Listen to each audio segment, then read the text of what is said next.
Radhe Radhe everyone, this is Karima Sharma. Welcome back to my channel again. So आज की video में हम बात करेंगे कि जो न्यू यूके की गवर्नमेंट आई है उन्होंने किन किन चीज़ों पर कौन कौन से रूल्स चेंज करने बोला है, कौन कौन सी चीज़ों पर वो रिव्यू करेंगे एंड कौन कौन सी गुड न्यूज़ हो सकती है हमारे लिए और कौन सी बैड न्यूज़ हो सकती है। सो रिसेंटली यूके में इलेक्शंस हुए एंड उसमें कंजर्वेटिव पार्टी जो 14 साल से यहाँ पर इलेक्शन जीत रही थी, जिसके प्राइम मिनिस्टर ऋषि सुनक जी थे, वो हार गई है और लेबर पार्टी यहाँ पर जीत गई है। एंड जैसा कि आप सबको पता है कि जहाँ भी किसी भी कंट्री में अगर कोई न्यू गवर्नमेंट आती है तो अपने साथ बहुत से न्यू रूल्स लेकर आती है। तो मैं आपको बताऊंगी इस वीडियो में कि क्या क्या एक्सपेक्टेशंस हैं उनकी, क्या क्या इम्पैक्ट पड़ेगा स्टूडेंट्स को या फिर यहाँ पर जो जॉब करने आते हैं उन लोगों को इस गवर्नमेंट के यूके में आने के बाद। राइट, सो सबसे फर्स्ट नंबर पर आता है स्टूडेंट वीज़ा, कि स्टूडेंट वीज़ा पर क्या इम्पैक्ट पड़ेगा इसका। सो जैसे कि आप सबको पता है कि स्टूडेंट के लिए ये यहाँ पर रूल बन गया था इस अप्रैल में कि वो अपने वाइफ को, बच्चे को लेकर यहाँ पर नहीं आ सकते, डिपेंडेंट्स को लेकर नहीं आ सकते। पहले क्या था, पहले यहाँ पर लेकर आ सकते थे। इसी साल अप्रैल में ये रूल इम्प्लीमेंट हुआ है कि नहीं लेकर आ सकते अपने किसी भी डिपेंडेंट को। जो न्यू गवर्नमेंट है उन्होंने डिसाइड किया है कि इसको एज इट इज़ रखने का, अभी बैन ही रखने का, इस पर वो कोई भी चेंजेस नहीं करेंगे अभी। पहले स्टूडेंट वीज़ा पर क्या था, आप अपने डिपेंडेंट को नहीं ला सकते, वो इसी साल से इम्प्लीमेंट हुआ है कि नहीं ला सकते अपने वाइफ को, अपने बच्चे को, किसी भी डिपेंडेंट को। बट पहले ऐसा नहीं था, पहले अपने डिपेंडेंट को, वाइफ, बच्चे को ला सकते थे, बट इसी साल अप्रैल से ये स्टार्ट हुआ है कि नहीं ला सकते। सिर्फ रिसर्च बेस्ड प्रोग्राम्स पर ही आप अपने डिपेंडेंट को अपने साथ ला सकते हो। इस टॉपिक पर इस गवर्नमेंट ने अभी इसको एज इट इज़ रखने का ही डिसाइड किया है, इस पर कोई भी चेंजेस नहीं करेंगे वो, अभी एज इट इज़ ये बैन ही रहने वाला है। एंड सेकेंड थिंग इज़, पहले ये भी बात र्यूमर्स फैल रहे थे कि 6 मंथ्स का कर देंगे PSW वीज़ा को, या फिर वो बैन हो जाएगा, PSW नहीं मिलेगा। जो कि first of all PSW is post study work permit, जो भी अगर आप यहाँ पर स्टडी करने आते हैं तो आपको 2 साल का वर्क परमिट मिलता है, जिस पर आप फुल टाइम जॉब कर सकते हैं एंड अर्न कर सकते हैं। राइट, अपनी फील्ड की भी कोई भी जॉब कर सकते हैं।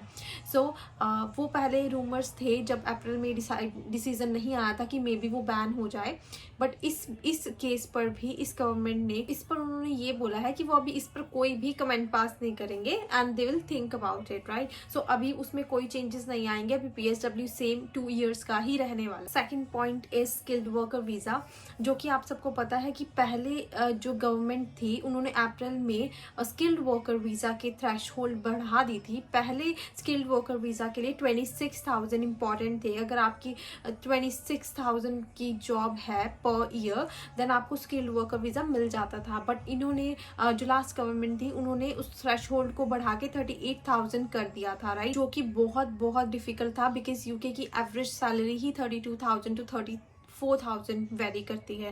राइट, उन्होंने इस टॉपिक पर बोला है, इस पॉइंट पर बोला है कि यस, वो मैक कमेटी बिठाकर इस पर रिव्यू करे। एटलीस्ट ये एक पॉजिटिव पॉइंट है यहाँ पर। प्लस एक बैड न्यूज़ भी है कि यहाँ की गवर्नमेंट ने डिसाइड किया है कि यहाँ के लोग जो हैं उनको ही इतना स्किल्ड किया जाए, ट्रेन किया जाए कि उनको बाहर से लोगों को, ओवरसीज से बुलाने की ज़रूरत नहीं पड़े। वो अपने ही लोगों को ट्रेन करके यहाँ पर लोकल लोगों को ही हायर करें, क्योंकि यहाँ पर अनएम्प्लॉयमेंट जो भी लोग हैं उनको वो काम सिखाएं, स्किल वो काम सिखाएं और उनको ही हायर करें। राइट, पहले क्या होता, स्किल्ड वर्कर वीज़ा के लिए पहले यहाँ के एम्प्लॉयर्स, जैसा कि मैंने बताया कि बाहर से हायर करते थे, वो कोई भी कंट्री हो, इंडिया, पाकिस्तान, बांग्लादेश या कोई और कंट्री। राइट, वो क्या करते थे पहले यहाँ पर कि 30 डेज का वेट करते थे। एक पीरियड था कि अगर उनको इस टाइम फ्रेम के बीच में विद इन यूके में ही लोकल कोई उस स्किल से रिलेटेड मिल जाता था तो वो उसको हायर करते थे, अदरवाइज वो 30 डेज के बाद इंटरनेशनल मार्केट में उस स्किल को पोस्ट कर देते थे जॉब के लिए। राइट, ये पहले बहुत ईजी था, बट अभी क्या है, अभी उनको प्रॉपर एक रिपोर्ट सबमिट करनी पड़ेगी, पब्लिश करनी पड़ेगी ये शो करने के लिए। तो ये उतना पहले जितना ईजी नहीं रहा अब कि वो स्किल्ड वर्कर वीज़ा पर एकदम से किसी को बुला ले। प्लस यहाँ की गवर्नमेंट स्किल्ड इम्प्रूवमेंट प्लान्स जो है वो लॉन्च करेगी ताकि यहाँ के लोगों को ट्रेन किया जा सके और ओवरसीज से लोगों को कम बुलाया जा सके। तो इनमें जो ऑक्यूपेशंस आते हैं वो है कंस्ट्रक्शन, जैसा कि आप सबको पता है। राइट, ये एक स्किल्ड वर्क है। एंड कंस्ट्रक्शन, IT, इंजीनियरिंग, ये सारे ऑक्यूपेशंस इसमें आ सकते हैं। सो इससे क्या होगा, स्किल्ड वर्कर वीज़ा की डिमांड बहुत कम हो जाएगी, उसकी नीड बहुत कम हो जाएगी, उसकी डिमांड भी बहुत कम हो जाएगी। सो ये एक बैड पॉइंट है। यहाँ तक इन्होंने बताया कि वो इसके ऊपर भी रिव्यू करेंगे, राइट। सो यहाँ पर थर्ड पॉइंट आता है कि care home worker visa. Care home worker visa आप सबको पता ही होगा कि केयर वर्कर वीज़ा के बारे में जो पहले अभी लास्ट गवर्नमेंट थी उन्होंने इस पर बैन लगाया था कि केयर वर्कर वीज़ा पर जो भी आ रहा है वो अपने डिपेंडेंट्स को नहीं ला सकते, राइट। सो अभी भी वो एज इट इज़ रहने वाला है, वो इस पर कोई चेंजेस नहीं है। बट पास्ट में बहुत ज़्यादा फ्रॉड हुआ है केयर वर्कर वीज़ा में, कि यहाँ पर लोगों को 15 लाख 30 लाख लेकर बुलाया है और जब यहाँ पर आए वो तो उनको जॉब ही नहीं मिला। उन्होंने देखा कि यहाँ पर जॉब ही नहीं है, उन एम्प्लॉयर्स ने जिन्होंने उनको बुलाया उन्होंने उनको जॉब ही नहीं दी। प्लस लास्ट गवर्नमेंट ने ये भी डिसाइड किया था कि केयर होम वर्कर वीज़ा पे डिपेंडेंट नहीं आ सकते, राइट। सो गवर्नमेंट इस चीज़ पर रिव्यू करेगी। कोई भी कंपनीज जो भी ऐसा कर रही हैं, अगर कोई ब्रीच कर रही हैं पॉलिसीज़ को, राइट, लाइसेंस पॉलिसीज़ को ब्रीच कर रही हैं, तो उनका लाइसेंस कैंसिल कर दिया जाएगा, एंड ताकि ऐसा इन फ्यूचर कुछ भी फ्रॉड या स्कैम ना हो। नेक्स्ट आता है यूथ मोबिलिटी वीज़ा। तो यूथ मोबिलिटी वीज़ा पे कोई भी अभी चेंजेस नहीं है, इसके बारे में कुछ भी नहीं बोला। नेक्स्ट है नेट इमिग्रेशन पे। जैसा कि आप सबको पता ही है कि यूके में जब से 2 इयर्स का वर्क परमिट अलाउ हुआ है, पहले बंद हो गया था, फिर अगेन इन्होंने ओपन किया, तब से यूके में इमिग्रेशन बहुत ज़्यादा बढ़ गई है। और जब से डिपेंडेंट्स भी अलाउ किए थे तब से भी बहुत ज़्यादा यूके में इमिग्रेशन बढ़ गई है। तो वो इमिग्रेशन को कंट्रोल करेंगे, उसके लिए रूल्स लाएंगे, कुछ पॉलिसीज़ लाएंगे।